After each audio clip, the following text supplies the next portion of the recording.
Welcome to the channel immigration with Tariq. आपको show का format I hope पता हो। अगर आपका इमिग्रेशन का कोई भी मसला है, आप शो में लाइव कॉल कर सकते हैं। आप मुझे चैट पे लिख सकते हैं। प्लीज़ इंग्लिश में लिखिएगा। I will do my best कि जो भी लेटेस्ट न्यूज़ हैं, जो भी इमिग्रेशन के कवानीन हैं, उसके हिसाब से मैं आपको ऐसी इन्फॉर्मेशन दूँ जो आपके लिए फ़ायदेमंद साबित हो। बस एक बात का ख्याल रखें कि मैं शो के अंदर आपको इमिग्रेशन एडवाइस नहीं देता। इस शो का सिर्फ जो मकसद है वो ये है कि थोड़े समय आपको इमिग्रेशन के कवानीन के बारे में आगाह कर दूं। जो आजकल डेवलपमेंट हुई है लास्ट वीक के अंदर, या जनरली जो आजकल डेवलपमेंट्स हो रही हैं इमिग्रेशन के कवानीन में, मैं उनके बारे में आपको थोड़ी सी अपडेट दे दूँ। So, welcome joining us, Sibling Love. Hi, Multi Store. Thank you for joining us. So, पहले मैं दो तीन स्टैंडर्ड बातें कर लेता हूँ, और अगर बीच में आपने कोई मुझे मैसेज लिखा तो of course I answer that, या आप शो में लाइव कॉल भी कर सकते हैं। The number is at the bottom of the screen. एक चीज़ मुझे बार बार पूछी जा रही है कि तारिक भाई, हम अपने केस को कैसे चेस कर सकते हैं। बिकॉज अगर आप माइंड ना करें, कॉल आई है, let me take this call, और फिर मैं साथ साथ बात आपसे करता रहूंगा। अस्सलाम वालेकुम, वेलकम टू द शो। वालेकुम अस्सलाम सर, कैसे हैं आप? अल्लाह का शुक्र, बिल्कुल खैरियत से मैम। सर, मैंने आपसे 2 क्वेश्चन पूछने थे। जी जी। एक मैंने आपसे ये पूछना था कि अगर आप एफएलआरओ एप्लीकेशन पे हो, तो आप लेटर ऑन अगर आप एप्लीकेशन अपने टायर 2 या टायर 4 पे चेंज करना चाहें, स्विच करना चाहें, तो क्या आप कर सकते हैं? और सेकंड क्वेश्चन ये है, अगर आपने इस कंट्री में एफएलआरओ डाला हो और किसी यूनिवर्सिटी में आपने कुछ अप्लाई किया हो, स्टडी के लिए कुछ भी, तो आप वहाँ पे मूव हो सकते हैं? कोई प्रॉब्लम तो नहीं इस एप्लीकेशन के साथ?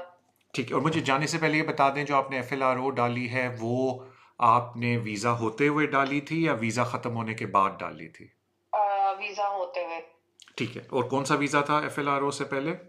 पीएसडब्ल्यू। Graduate visa.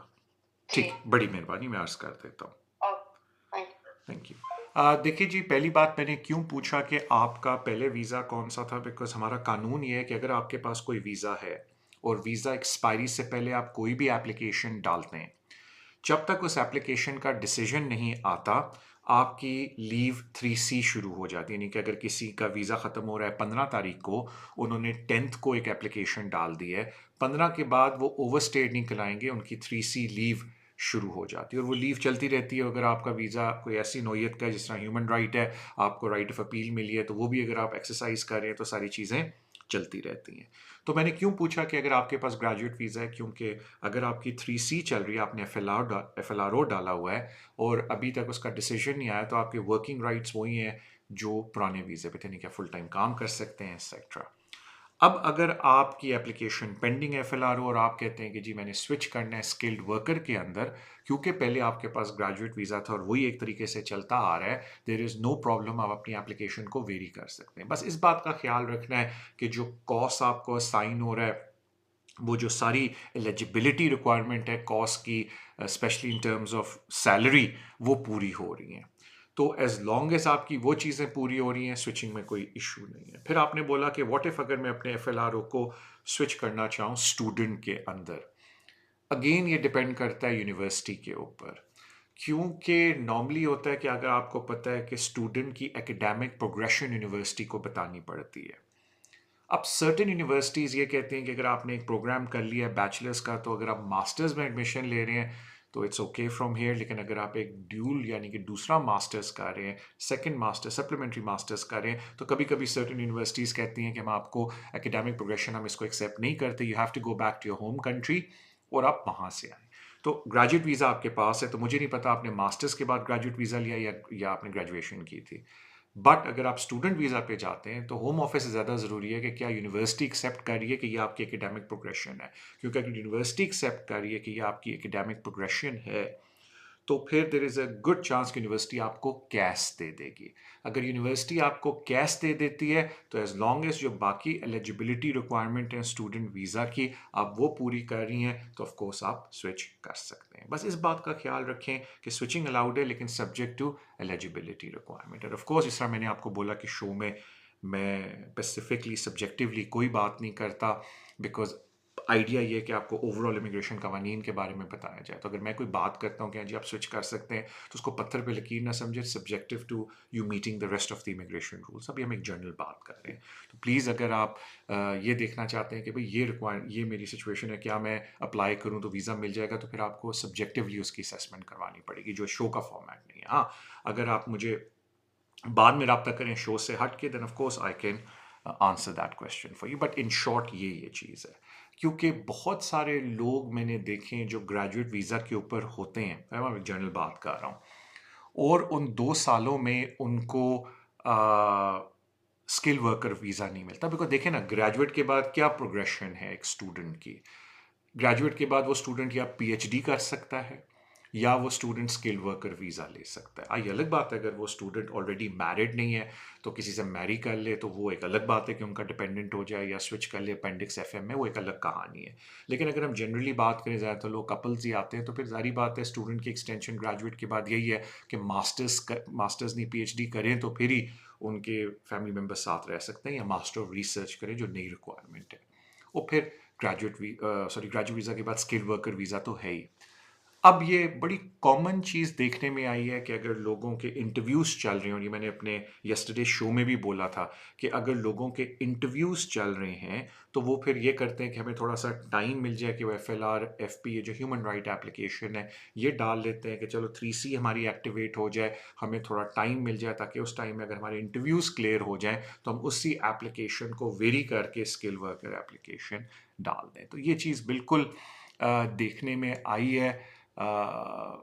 लोग करते हैं जो ग्रेजुएट वीज़ा में थे। दिस नथिंग न्यू जो आपने किया कि जी ग्रेजुएट वीज़ा था, फिर आपने एफएलआरओ डाल दी ताकि आपको थोड़ी सी ब्रीदिंग स्पेस मिल जाए। काफ़ी लोग ये करते हैं जो स्पेशली उनको पता है कि मेरे इंटरव्यूज़ लाइन हुए हुए हैं, there is a good possibility कि मैं किसी इंटरव्यू में पास करके I will be able to कि मैं इंटरव्यू के बाद क्वालिफाई करके स्किल वर्कर हासिल कर लूँ। तो that's fine. Thank you so much जिन्होंने हमें ज्वाइन किया। आई होप अगर आपका कोई सवाल है इमिग्रेशन का, आप लिख लें चैट पे या मुझे कॉल कर लें, I answer that for you. तो जो सबसे बड़ी अनाउंसमेंट इस वीक सेक्रेटरी ऑफ स्टेट की तरफ से हुई है, वो ईयू सेटलमेंट स्कीम के बारे में थी, जिसमें उन्होंने कहा है कि अब हम लोगों को इशू कर देंगे नोटिसेस जो क्वालिफाई करते हैं इंडेफिनिट लीव टू रिमेन के लिए। वो कर ये रहे हैं कि DWP जो department of work and pension and HMRC जो हमारा टैक्स के डिपार्टमेंट्स हैं, उनसे वो आपकी डिटेल्स को चेक करेंगे। अगर उनको 5 साल का रिकॉर्ड मिल गया आपका यहाँ लिविंग का, तो वो फिर आपको इंडेफिनिट दे देंगे। एटलीस्ट ये बात गवर्नमेंट ने बोली है। और जहाँ उनको रिकॉर्ड नहीं मिलता, तो फिर उन्होंने यही बोला है कि या वो आपको इंटरव्यू के लिए इनवाइट करेंगे, या वो आपको ईमेल करेंगे कि जी इस पीरियड का हमें रिकॉर्ड नहीं मिल रहा, आप मेहरबानी करके हमें ये पीरियड का एविडेंस दे दें कि वो लिविंग इन द कंट्री। फिर होपफुली आपका इंडेफिनिट हो जाएगा। सो अब लोगों को ईमेल्स आनी शुरू हो जाएंगी।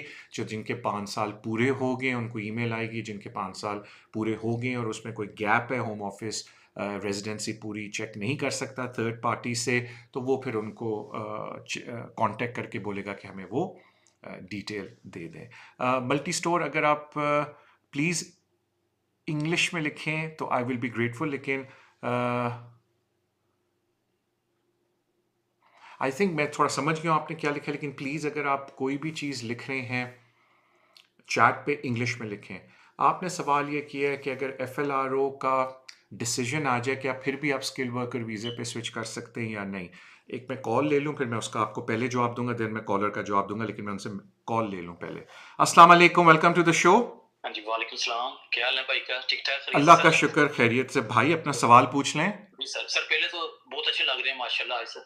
और बड़ी बड़ी मेहरबानी आपकी, आपने और आज बोला, यानी कि नॉर्मली नहीं अच्छा लगता, आज आपको अच्छा लग रहा हूँ। ठीक है नहीं, भाई। आज थोड़े से ज़्यादा ब्राइट लग रहे हैं ना, अट्रैक्टिव लग रहे हैं, तो वाह, ज़्यादा नहीं वो तस्वीर आई थिंक तो आज रोशनी थोड़ी ना, एक्स्ट्रा बल्ब लगे हुए हैं एक्स्ट्रा ऊपर। पार्ट और दूसरे पता क्या सर कि कुछ ना कुछ क्वेश्चन बन ही जाता है, जब आपका शो देखते हैं ना, तो खुद ही बन जाते हैं। बड़ी जी, मेहरबानी भाई, अपना जी। सवाल अच्छा, पूछें सर। सर क्वेश्चन ये है, टाइम बहुत इंपॉर्टेंट है, तो आपका जो सर क्वेश्चन ये है कि मैंने ना सर नेचुरलाइजेशन अप्लाई की ना लास्ट वीक में सर। जी तो सर वो जो इसके क्या कहते हैं उसमें लेटर्स में वो 3 साल के उस 3 इयर्स के लेटर भी को लगाने अपडेट करने पड़ेंगे, क्योंकि मैंने 3P60 उसमें अपलोड कर दी है और एम्प्लॉयमेंट लेटर भी लगा दिया है। उसके अलावा भी कोई लेटर चाहिए कि कोई जरूरत नहीं?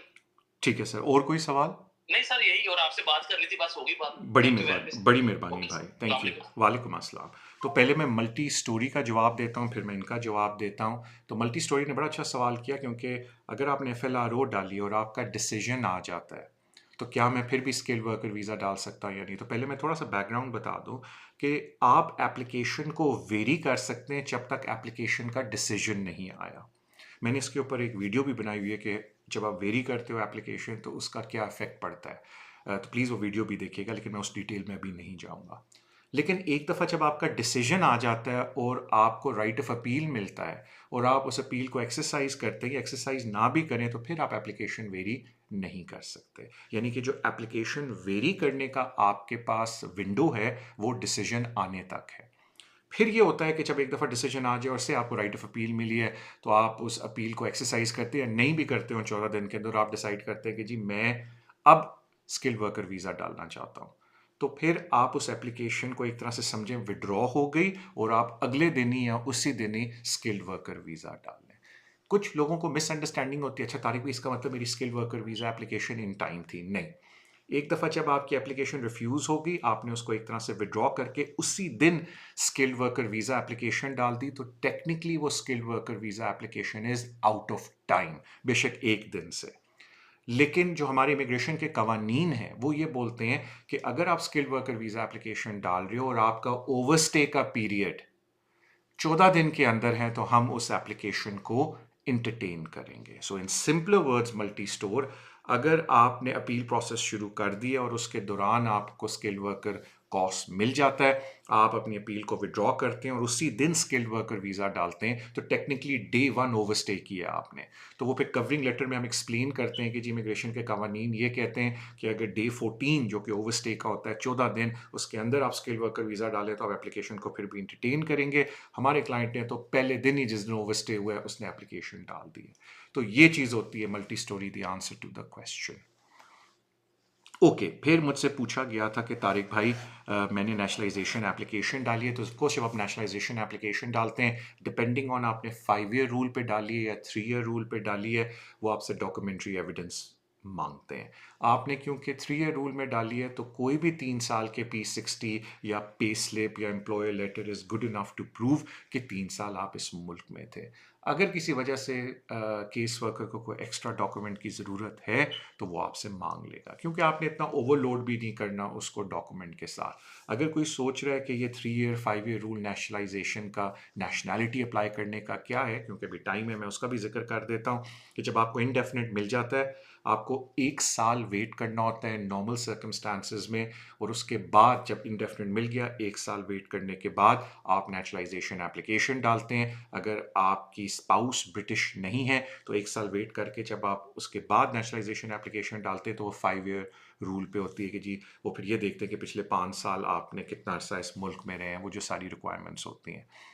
लेकिन अगर आपको इंडेफिनिट मिल गया और आपकी जो स्पाउस है वो ब्रिटिश सिटीजन है, तो आपके स्पाउस हैं, उस वक्त फिर आपको 1 साल और वेट करने की ज़रूरत नहीं, आप इमीडिएटली अपनी नेशनलाइजेशन एप्लीकेशन डाल सकते हैं, और जो वो पीरियड पीछे जाके देखते हैं कि आप कितने दिन इस मुल्क में रहे हैं, वो 3 ईयर रूल के तहत होता है। So basically in other words जो 3 ईयर रूल हम अप्लाई करते हैं वो उन लोगों के लिए करते हैं जिनके स्पाउसेस ब्रिटिश सिटीजन है। उनको फ़ायदा एक और भी है कि उनको इंडेफिनिट के बाद 1 साल वेट करने की ज़रूरत नहीं, they can immediately jump into making a nationalisation application. तो जो EU सेटलमेंट स्कीम है उसके बारे में मैंने आपको अपडेट दे दी। उसके अलावा मैं एक और आप लोगों को अपडेट देना चाहता था, क्योंकि आजकल ये बड़ा इशू आप समझ लें एक्टिव हुआ है, वो है कि स्किल्ड वर्कर वीज़ा पे लोगों के साथ बड़ी प्रॉब्लम होनी शुरू हो गई। प्रॉब्लम दो तरह की है। एक तो प्रॉब्लम ये है कि एम्प्लॉयज़ बता नहीं रहे एम्प्लॉयज़ को, जब उनका लाइसेंस रिवोक होने को आया और बहुत बाद में एम्प्लॉई को पता चलता है कि जी लाइसेंस रिवोक हो गया। ऑफ कोर्स इसके ऊपर एक केस लॉ भी है कि उसकी एप्लीकेशन क्या है, लेकिन मैं केस लॉ के ऊपर नहीं जाऊंगा। आई थिंक मैं सेपरेट उसके ऊपर एक वीडियो बना लूँगा कि अगर आपके एम्प्लॉयर और होम ऑफिस ने नहीं बताया कि लाइसेंस रिवोक हो गया था, how that effects your claim under human rights, वो इसके ऊपर एक केस लॉ है। लेकिन जो जनरली बात ये है कि बड़ी लेट आपको पता चलता है कि जी लाइसेंस रिवोक हो गया, और ये बड़ी कॉमन चीज़ है, मुझे लोग अब बता रहे हैं। तो प्लीज़ एक आपसे रिक्वेस्ट है कि बी वेल इन्फॉर्म्ड, हैव अपने मतलब एम्प्लॉयर के साथ थोड़ा सा लिंक रखें ताकि एम्प्लॉयर आपको बिल्कुल बताए अगर उनको कोई प्रॉब्लम हो रही है, होम ऑफिस की तरफ से कोई रिवोकेशन का ख़तरा है या सस्पेंशन का ख़तरा है। यू आर अपने एम्प्लॉयर से आपकी बातचीत है ताकि वो आपको बता दें, बिकॉज ज़ाहिर बात है सिचुएशन में you have to find another employer अगर लग रहा है कि उनका लाइसेंस रिवोक हो जाएगा। सेकंड बात, आजकल मुझे लोग बता रहे हैं स्किल वर्कर के अंदर कि जी हमारे एम्प्लॉयर ने हमें बताया है कि जी वो अब हमारी सैलरी का इशू हो रहा है, बिकॉज सारी बात है बिजनेसेस हर्ट हो रहे हैं तो जी हमें अफोर्ड नहीं कर पाते। तो प्लीज़ एक बात का ख्याल रखें कि अगर कोई आपकी सैलरी में स्किल्ड वर्कर के अंदर कोई वेरिएशन आती है और वो 28 डेज से ज़्यादा लास्ट करती है, that would have a very significant adverse effect on your visa. तो इट इज़ वेरी इंपॉर्टेंट, और ये मैं इस पर एक अलग से वीडियो बनाऊंगा, प्लीज़ उसको देखिएगा कि जो स्पॉन्सर की रिपोर्टिंग ड्यूटीज़ है उसमें जब आपकी सैलरी में फ्लक्चुएशन आती है, स्पेशली जब वो नीचे जाती है, ऊपर जा रही है सैलरी नो प्रॉब्लम, लेकिन अगर थ्रेशोल्ड से नीचे चली जाती है then it is a big problem unless one of the exceptions apply। तो वो मैं आई थिंक शो का वो फॉर्मेट नहीं है, लेकिन मैं उसके ऊपर एक अलग से वीडियो आप लोगों के लिए बना लूँगा कि स्पॉन्सरशिप ड्यूटीज़ क्या है, ताकि आपको ये रियलाइज़ हो कि अगर स्किल वर्कर में आपकी सैलरी रिड्यूस हो जाती है तो that does have a very adverse effect on your visa अगर एक्सेप्शंस अप्लाई नहीं हो रही। तो प्लीज़ उस बात का ख्याल रखें। तो ये चीज़ें मैं स्किल वर्कर के अंदर नोट कर रहा था रिसेंट टाइम्स के अंदर। तो प्लीज़ अगर आपका स्किल्ड वर्क वीज़ा है, मेक श्योर करें कि जो आपके आवर्स हैं वो पूरे हो रहे हैं, मेक श्योर करें कि आपकी सैलरी सही आपको मिल रही है। उससे भी इम्पॉर्टेंट ये मेक श्योर करें कि जो आपकी ड्यूटीज़ हैं, जो कॉस्ट पे लिखी हुई हैं, वो सारी ड्यूटीज़ आप पूरी कर रहे हैं। एक और चीज़ मैंने अब देखनी शुरू कर दी है, बिकॉज़ आपको रिफ्यूज़ल आते हैं तो मैं पढ़ता हूँ, लोग मुझे दिखाते हैं कि वो जो 20 आवर वाली चीज़ है उसमें लोगों को बहुत मिसअंडरस्टैंडिंग है। वालेकुम अस्सलाम ज़ैफ़। अगेन मैं बात बोल रहा हूँ व्हाइल आई एम टॉकिंग कि अगर आपका कोई भी इमिग्रेशन का मसला है तो आप शो में मुझे चैट लिख दें, चैट के अंदर इंग्लिश में, लेकिन या आप मुझे कॉल भी कर सकते हैं and I will try to give you some information. तो 20 ईयर के ऊपर, जो 20 ईयर कह रहा हूँ सॉरी, 20 आवर्स के ऊपर लोगों को बड़ी मिसअंडरस्टैंडिंग है। पहली जो मिसअंडरस्टैंडिंग मैं देख रहा हूँ 20 आवर के ऊपर लोगों को है कि वो आंखें बंद करके कहीं 20 आवर काम करें, नॉट रियलाइजिंग कि जो one of the key conditions हैं कि जो कॉस्ट पे आपके वर्किंग आवर्स हैं, यानी कि मंडे टू फ्राइडे, और आप 37 आवर्स अगर कर रहे हैं या 36.5 आवर्स कर रहे हैं या 36 आवर्स कर रहे हैं, वो आपको पता है कॉस्ट पे क्या लिखा है। जो 20 आवर्स हैं वो उससे हट के हैं, क्योंकि मैं कुछ लोगों के मैं रिफ्यूज़ल देख रहा हूँ जी, वो क्या कर रहे हैं जी, मंडे को जाके अपने और ट्यूसडे को जाके अपने 20 आवर्स पूरे कर रहे हैं। तो अगर आपके कॉस्ट में मंडे टू फ्राइडे लिखा हुआ है आपके मेन एम्प्लॉयर के लिए, तो आप मंडे ट्यूसडे 20 आवर कहीं और नहीं कर सकते। होम ऑफिस ने ये नहीं कहा कि आप 20 आवर अपनी मर्जी से कर सकते हैं, उन्होंने कहा 20 आवर वो वाले करेंगे जो आपके कॉस्ट से हट के। तो प्लीज़ इस बात का ख्याल रखें। जैफ अगर आप प्लीज़ इंग्लिश में लिख लें, आई विल बी ग्रेटफुल। एक कॉलर आए, मैं उनको ले लेता हूँ, then of course I will answer. अस्सलाम वालेकुम, वेलकम टू द शो। वालेकुम अस्सलाम। सर मैंने आपसे पूछना था कि हम FLR FP 7 year child route जो 10 ईयर का होता है उसके ऊपर हैं। जी हमने फर्स्ट एक्सटेंशन करवाई, मतलब 7 ईयर के बेस पे ILR ले सकते थे बच्चे का, लेकिन उस पे तब 1 डे लास्ट ईयर सर्विस सब न्यू आया था तो कह रहे थे कि 1 डे सर्विस नहीं है। हमने 1 डे सर्विस पे एक्सटेंशन करवाई थी तो सबकी 2.5 साल की मिली, बच्चे की भी। अब 2.5 साल पूरे हो गए हैं, बच्चे के नेचुरलाइजेशन में 6 मंथ का गैप है। तो हम चाह रहे हैं कि अब सेकंड एक्सटेंशन उसकी लेने की बजाय हम उसको ILR पे ले जाएं। उसका क्या हम ILR डाल सकते हैं? और मैंने आपसे पूछना था कि क्या बच्चों को जो 7 ईयर पे ILR मिल रहा है उसके 1 ईयर के बाद नेचुरलाइजेशन के लिए अप्लाई कर सकते हैं कि 10 ईयर ही पूरे करने हैं ठीक है, बच्चे को भी? ओके ओके, मैं अर्ज कर देता हूँ। Okay good. ठीक है, पहले मैं एक छोटी सी बात कर लूँ। ऑफ कोर्स इससे कोई फ़र्क आपको नहीं पड़ता, जिस तरह लोग ग्रेजुएट वीज़ा को PSW बोलते हैं, एक्चुअली बच्चे की रजिस्ट्रेशन होती है, नेशनलाइजेशन नहीं होती। तो हम रजिस्ट्रेशन की बात करेंगे। आई नो आपका मतलब रजिस्ट्रेशन ही था, जिस तरह लोग हमेशा ग्रेजुएट वीज़ा को PSW लिखते हैं, लेकिन मैं भी अब कल शो में PSW बोलता रहा, हालांकि वो ग्रेजुएट वीज़ा होता है। तो मैंने बीच में बोला कि ग्रेजुएट वीज़ा है, लेकिन तो बच्चे की रजिस्ट्रेशन होती है। तो पहले तो इंडेफिनिट की बात करते हैं। आई डोंट नो अगर आप मुझे फॉलो करते हैं शुरू से तो 10 साल से ऊपर की बात हो जाएगी, लेकिन रिसेंटली आई डोंट नो आप मुझे फॉलो कर रहे हैं यानी, क्योंकि जब ये इनडेफिनिट का कानून आया था तो मैं बड़ा वो हुआ, मैंने कहा ये इंडेफिनिट देने का फ़ायदा क्या है बच्चे को? देखो इंडेफिनिट यंग एडल्ट को देते हैं तो मुझे तुक समझ आती है, बिकॉज़ यंग एडल्ट ने यूनिवर्सिटी जाना है, उन्होंने आगे जॉबें लेनी है। अगर उनके पास इंडेफिनिट है, 1 साल बाद ब्रिटिश पासपोर्ट हो गया, अगर ओवरसीज़ कोई उनको क्वालिफ़िकेशन के बाद जॉब मिलती है, उनके प्रॉस्पेक्ट बड़ा अच्छा हो जाता है। फिर ज़ाहिर बात है, अगर हाफ़ द लाइफ़ यहाँ नहीं गुज़ारी तो उनको स्टूडेंट फाइनेंस भी मिल जाएगा इंडेफिनिट के बाद। तो यंग एडल्ट को इंडेफिनिट देने की मुझे समझ आती है।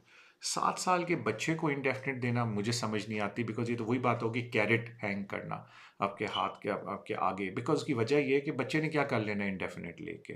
क्योंकि जो क्वालिफाइंग चाइल्ड की डेफिनेशन है वेरी इंटरेस्टिंगली, जिसकी बेसिस पे पेरेंट्स को वीज़ा मिलता है, वो डेफिनेशन ये है कि बच्चा चाहे ब्रिटिश हो या 7 साल इस मुल्क में उसने गुज़ार लिया हो। इनफैक्ट जो बच्चे को इंडेफिनिट मिलता है वो क्वालिफाइंग चाइल्ड नहीं होता। तो मेरी नज़र में तो इंडेफिनिट लेना, अगर कोई ले भी रहा है तो मैं उनको कहता हूँ जी अगर आपको फ्री में एफएलआर एफपी मिल रही है वो लेके, जब बच्चा 10 ईयर का उसकी सीधा रजिस्ट्रेशन कराएं ब्रिटिश सिटीजन।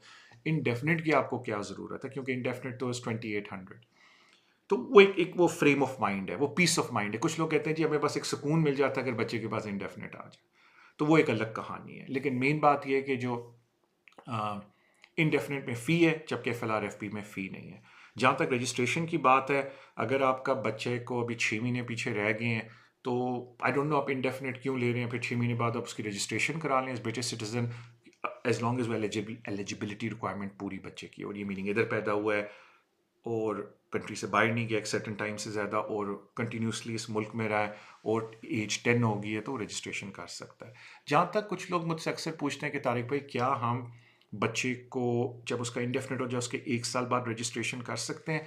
तो देखें वो एक रजिस्ट्रेशन है सेक्शन 6 की जो है discretion of secretary of state. तो अगर आप वो वाली रजिस्ट्रेशन अप्लाई करते हैं, नॉट द 10 ईयर वन, के जी बच्चे का इंडेफिनिट हो गया 1 साल हो गया उसको आप रजिस्ट्रेशन ब्रिटिश नेशनल बना दें, रजिस्टर कर लें, तो वो फिर सेक्रेटरी ऑफ स्टेट की मर्जी है कि वो इस एप्लीकेशन को एक्सेप्ट करे ना करे। 100% उनकी डिस्क्रेशन होती है इसके ऊपर। तो जब मैं लोगों को ये बोलता हूँ तो अक्सर यही कहते हैं कि ओके ठीक है फिर बेहतर है हम 10 ईयर की एज पे ही उसकी एक ही दफ़ा रजिस्ट्रेशन करवा देते हैं। तो जो इनडेफिनेट वाली बात है वो प्योरली पीस ऑफ माइंड है। वरना 2.5 साल का वीज़ा तो पेरेंट्स को मिल ही रहा है, अगर बच्चे का भी ले लेंगे तो फिर वो एज 10 पे जब वो 2.5 साल की एक्सटेंशन ख़त्म होगी वो वैसे ही रजिस्टर हो सकता है एज ब्रिटिश सिटीज़न। तो ये उसका सिलसिला है। तो अगेन जो मैं आपसे अर्ज़ करता हूँ कि अगर आपका इमिग्रेशन का कोई भी सवाल है आप चैट पे लिख सकते हैं। उसके अलावा अगर आपने मुझे कॉल करना है तो आप लाइव शो में कॉल कर सकते हो। मैं पूरी कोशिश करूँगा कि मैं आपको कोई ऐसी इन्फॉर्मेशन दूँ जो आपके लिए फ़ायदा मंद हो। अब मैंने ज़िक्र किया जिस तरह स्किल वर्कर के बारे में जो मैं बात कर रहा था 20 आवर्स की, और जो सेकंड इशू मैंने लोगों से देखा है कि मुझे पूछते हैं तारिक भाई क्या मैं ये काम कर लूँ ये काम कर लूँ। तो अगेन अगर आप पॉलिसी पढ़ें तो होम ऑफिस ये कहता है कि जो 20 ईयर अगेन मैं कह रहा हूँ अगला मेरा टॉपिक 20 ईयर के ऊपर है कि वो जो 20 आवर्स आपने स्किल वर्कर पे एक्स्ट्रा करने हैं तो मेक श्योर करें जो आपकी जॉब डिस्क्रिप्शन है वो टेबल 1 2 3 में से हो। तो जब अक्सर लोग मुझे कहते हैं तारिक भाई का मैं ये जॉब कर लूँ मैं वो जॉब कर लूँ, तो मैं उनको एक ही बात बोलता हूँ कि प्लीज़ आप एक काम करें कि टेबल 1 2 3 देखें और अगर उसमें जो टाइटल है आपकी जॉब का वो शो हो रहा है तो आप वो कर सकते हैं, अदरवाइज नहीं। अच्छा अब उसमें एक और भी इशू आ जाता है क्योंकि ये भी मैंने नोट किया कि काफ़ी लोग ये करते हैं कि जॉब की डिस्क्रिप्शन वो नहीं होती, टाइटल वो निकाल लेते हैं जस्ट बिकॉज उनको नज़र आ रहा है। प्लीज़ ये काम ना करें बिकॉज होम ऑफिस किस तरह चेक करता है कि जो आपका जॉब टाइटल, और ये कॉस्ट में भी होता है बाय द वे, तभी इंटरव्यूज़ इतने आते हैं कॉस्ट पे कि टाइटल कुछ और होता है, नीचे जो डिस्क्रिप्शन है वो कुछ और होती है। तो होम ऑफिस ये देखता है कि जो आपने जॉब टाइटल दी है क्या जो नीचे डिस्क्रिप्शन दी है is it relevant to that title, yes और नो। और you'll be surprise have seen this के लोगों का जो डिस्क्रिप्शन होती है कॉस्ट में जॉब की वो टाइटल को इतना अच्छा मैच नहीं कर रही होती। अब अगर कोई मुझसे कहे कि तारिक भाई how to check, Home Office किस टूल के थ्रू चेक करता है कि ये जो टाइटल है उसकी जॉब डिस्क्रिप्शन ये होनी चाहिए, तो वो होम ऑफिस के अगर आप स्किल वर्कर के टेबल्स पे जाएं तो वहाँ कैस्कॉट टूल है जो होम ऑफिस भी यूज़ करता है। उसमें अगर आप अपना कोड और अपना टाइटल डालें नीचे लिखा हुआ आ जाता है कि कौन कौन सी जॉब डिस्क्रिप्शन उसकी होनी चाहिए, और यही चीज़ होम ऑफिस कॉस्ट पे भी मैच करता है। तो इन बातों का थोड़ा थोड़ा ख्याल रखना चाहिए। मल्टी स्टोर लिखते हैं FLRP free for those who are eligible, not free for everyone, is it not easy to get fee waiver?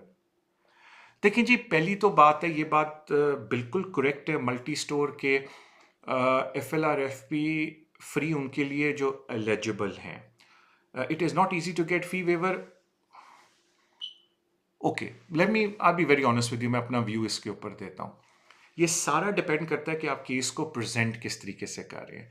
It could be multi store के किसी बंदे की सैलरी 25 या 30,000 है, लेकिन मंथ के एंड में उनको कुछ बचता ही नहीं है, बिकॉज उनका रेंट इतना है, कॉस्ट ऑफ लिविंग इतनी हाई है कि उनका बड़ी मुश्किल से 200-250 बचता है.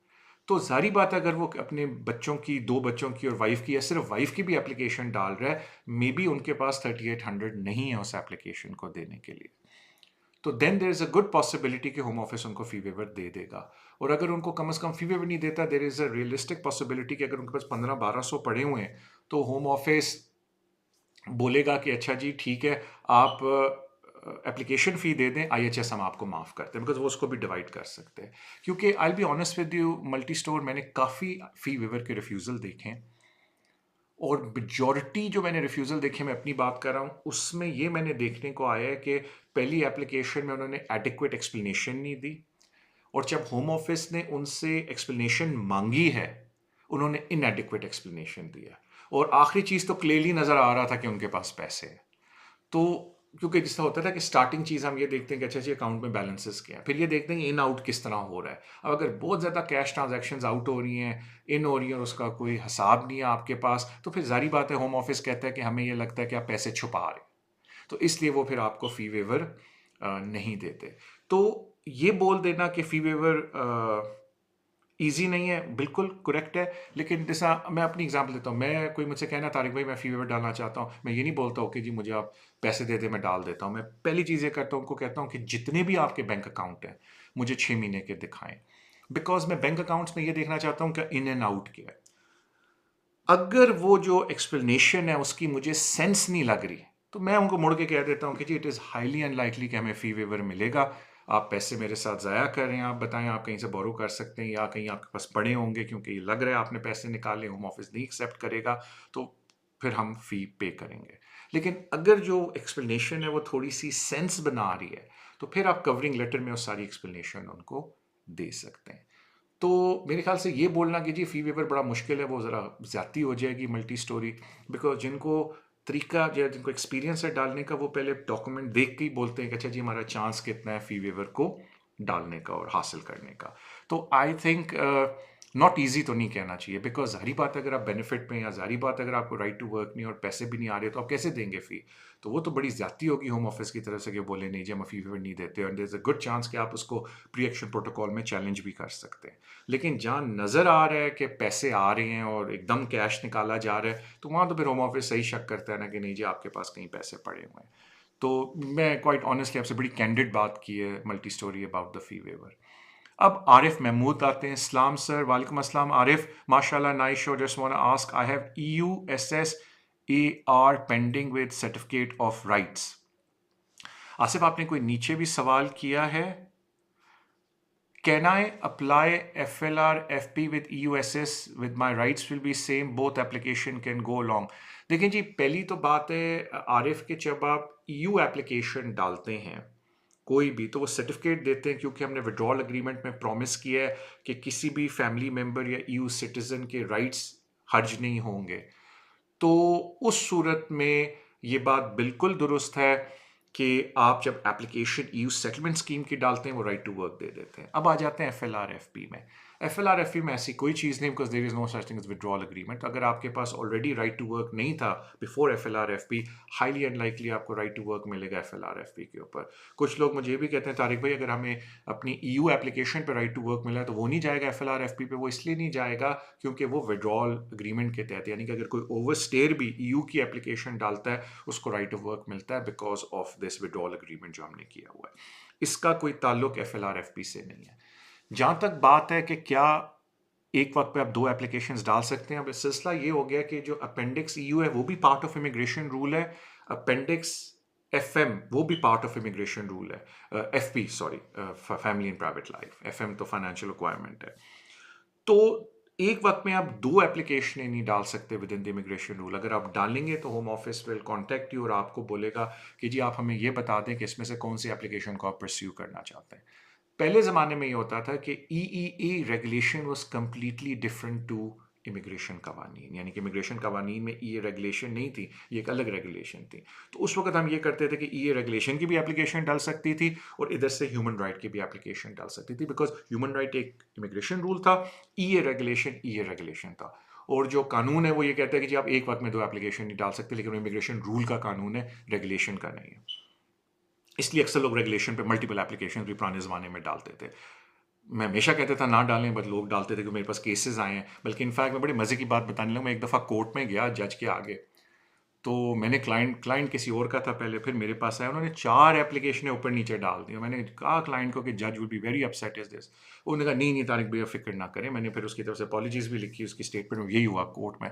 पहले तो जज कहती है मुझे ये बताओ इतनी एप्लीकेशनें क्यों डाली, फिर I explain everything to the जज, और एंड में यकीन करें जज ने कहा नहीं, होम ऑफिस को कहा पहले ये सारी एप्लीकेशनें लाइन में करो, देखो इनमें से क्लाइंट से पूछो कौन सी एक्टिवेट करनी है, मैं फिर हेयरिंग करूँगी। बिकॉज ऑफ कोर्स अगर इतनी मल्टीपल एप्लीकेशंस हैं, उनके 2-2 3-3 डिसीजन है, हेयरिंग एक पे है, वो ओवरलैप करती हैं चीज़ें, बिकॉज ये तो नहीं चाहते ना कि बार बार आके हेयरिंग ही करते रहें। तो एनीवे, तो इसी तरह से हाईली अनलाइकली अब, क्योंकि अपेंडिक्स यू भी इमिग्रेशन कवानीन में, अपेंडिक्स एफ पी भी इमिग्रेशन कवानीन में, कि होम ऑफिस अलाउ करेगा आरिफ कि आप एक वक्त में ये दोनों एप्लीकेशनें चला सकें। So that is the thing.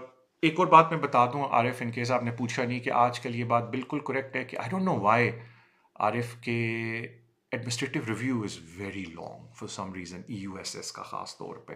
I heard people, मैंने भी जो डाले हुए हैं वो एक साल तक पेंडिंग है। तभी अगर आप मुझसे पूछे तो between administrative review and appeal, I always prefer the appeal, क्योंकि अपील में होता है आप सिस्टम में चले जाते हैं, 6 से 7 महीने में, 8 महीने में आपकी हेयरिंग आ जाती है और एक जज इंडिपेंडेंट रिव्यू आपका दे देता है। जबकि और प्लस आप बोल भी सकते हो कोर्ट पे जाके, जबकि एडमिनिस्ट्रेटिव रिव्यू होम ऑफिस का एक डिफरेंट डिपार्टमेंट करता है और उसमें आप फिजिकली नहीं बोल रहे, आप अपनी स्टेटमेंट्स लगा के, वो भी अगर परमिशन दे तो दे रहे हो, वन एरर ऑफ लॉ के ऊपर आप बात कर रहे हो।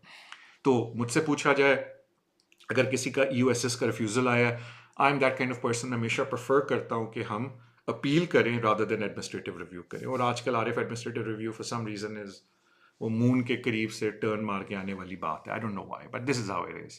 तो आई होप आपको इन्फॉर्मेशन फ़ायदेमंद लगी हो। अब मैं एक और बात आपसे करना चाह रहा हूँ, बिकॉज ये भी टॉपिक इसलिए कि मुझसे बहुत पूछा जाता है, और आज भी किसी ने मुझसे पूछा था कि तारिक भाई 20 ईयर एप्लीकेशन के ऊपर क्या क्या एविडेंस लगाना होता है। तो मैंने आई थिंक इस पर एक वीडियो भी बनाई हुई है, प्लीज़ अगर आपको मौका मिले उस वीडियो को देखें, जिसमें मैंने डिस्कस किया हुआ है कि 20 ईयर के अंदर कौन कौन सा एविडेंस किस तरीके से आप एटलीस्ट कोशिश कर सकते हैं। लेकिन हमेशा मेरी जो स्टार्टिंग पोजीशन होती है वो ये होती है कि मैं पहले क्लाइंट से पूछना चाहता हूँ कि आप इस मुल्क में आए कैसे थे, कि क्या आपके पास कोई ऐसा डॉक्यूमेंट है जिसमें स्टैंप लगी, और अक्सर लोगों के पास होते हैं वो अपने पुराने पासपोर्ट जिसके ऊपर स्टैंप लगी होती है, जिस पे वो आए हैं, या उसकी कॉपी पड़ी होती है। तो वो is a good starting point कि एटलीस्ट हम ये स्टैब्लिश कर लें कि दे वर इन दिस कंट्री, इस डेट को दे एंटर्ड। कभी कभी वो उनके पास नहीं होता because they've come through an agent, और पासपोर्ट फेंक चुके होते हैं या लॉरी के थ्रू आए होते हैं, फिर थोड़ा सा प्रैक्टिकली प्रॉब्लम हो जाती है। Then we need evidences in the form of witness statements, जो लोग उनको जानते थे व्हेन दे वर हियर। और ऑफ कोर्स आप कहीं सोते हैं, आप कहीं मंदिर, गुरुद्वारे, मस्जिद में जाते हैं, वहाँ से भी आपके कॉन्टैक्ट्स होते हैं, बट मोर इम्पोर्टेंटली आप कहीं ना कहीं तो जाके सोते थे, आपकी सलाम दुआ हुई है लोगों से। सो अगर वो लोग आगे आ जाएं विटनेस स्टेटमेंट अपनी बना के they've known you to be here for 20 years, वो इट्सेल्फ एक एविडेंस बन जाता है। अब उस एविडेंस का वेट कितना है वो डिपेंड करता है जज के ऊपर। होम ऑफिस मैंने देखा है कि इतना वेट नहीं देता विटनेस स्टेटमेंट्स के ऊपर, they always have this view कि ये सेल्फ सर्विंग है। इसलिए जितने भी मैं 20 ईयर के केसेस करता हूँ, और अगर आप मेरी वीडियो भी उस पर देखें, तो मैंने एक बात जिक्र की है कि अगर उस पर आपको रिफ्यूज़ल आ जाता है, आपने घबराना नहीं है प्लीज़, क्योंकि अगर 20 ईयर आपने एप्लीकेशन डाली और उसमें रिफ्यूज़ल आता है, आपने घबराना नहीं है। ये बात अपने दिमाग में डाल लें कि आप हाईली लाइकली कोर्ट में जाके इस एप्लीकेशन को चैलेंज कर सकते हैं। तो ये तो बात होगी आपकी 20 ईयर्स की। ऑलराइट गाइस, मैं आपको 2-3 मिनट देता हूँ। Thank you so much to come over, आप आज आए। जिस तरह आपको पता है कि मैं पूरी ट्राई करता हूँ कि एवरी वेंसडे मैं 6 to 7 शो करूँ यूट्यूब में, और मैं एवरी थर्सडे शो करूँ टिकटॉक के ऊपर 6 to 7। उसके अलावा भी अगर आप चाहते हैं कि मैं आपका कोई केस फाइट करूं कोर्ट में, या आप मुझसे कोई अपने केस के बारे में डिस्कशन चाहते हैं, तो उसका बड़ा आसान हल है कि आप मुझे मेरे कॉन्टैक्ट, मेरा number at the bottom of the screen, आप इसके ऊपर मुझसे रब्ता कर सकते हैं। ट्राई माई बेस्ट कि मैं आपको एडवाइस दे दूं उस वक्त के ओके जी ठीक है केस के अंदर हम ये कर सकते हैं, इफ़ यू इंस्ट्रक्ट मी। लेकिन शो के अंदर द होल फॉर्मेट इज़ कि मैं आपको इंफॉर्मेशन की कवानीन की अपडेट दूं और कानून की एक्सप्लेनेशन दूं। प्लीज़ इसको ये ना समझा करें शो के अंदर कि मैं आपको कोई आपके केस के बारे में एडवाइस दे रहा हूँ। Thank you so much for coming on today. जिस तरह आपको पता है कि मेरी आदत होती है कि मैं 40 मिनट के अंदर अंदर शो ख़त्म कर दूं। अगर आपका कोई सवाल है, बस अगर आपने लेट ज्वाइन किया, मैं आपसे ही रिक्वेस्ट करूंगा कि हमारा एवरी थर्सडे 6 to 7 शो होता है। प्लीज़ अगर आप उसको नोट डाउन कर लें और आप टाइम पे आएँ, I am more than happy. अगर आपका कोई सवाल है, just right at the bottom of the screen, जाने से पहले मैं जवाब दे दूंगा, और you can just call at the show. Please अपना ख्याल रखें, लुक आफ्टर योर सेल्फ। आपको पता है I be back on again on Wednesday 6 to 7 on YouTube and 6 to 7 on Thursday on TikTok. उसके अलावा अगर ड्यूरिंग द वीक आप मुझसे बात करना चाहते हैं, मुझे अपना केस देना चाहते हैं, और you want me to represent you in court, तो उसके लिए get in touch with me. Guys, thank you so much ladies, and आप लोग आए आज, अपना कीमती वक्त निकाला। I am so grateful to you, and I hope जो हमारे चैनल पे वीडियोस मैंने लगाई हुई हैं, यू एंजॉय देम। प्लीज़ हमारे यूट्यूब चैनल पे भी जाएं, मैंने वहाँ काफ़ी ज़्यादा वीडियोस लगाई हुई हैं, 1-2 इंटरव्यूज़ भी हैं लोगों के साथ, एंड आई होप कि वो जो इन्फॉर्मेशन मैंने डाली है वो आपको फ़ायदेमंद लगे। उसके अलावा I am doing my best कि मैं और वीडियोज़ भी ऐड करूँ, and I hope you enjoy all the media content मैं जो आपके लिए बनाऊँ। Thank you so much people, I am gonna इंशाल्लाह सी यू सून। अल्लाह हाफिज़ मेरी तरफ से।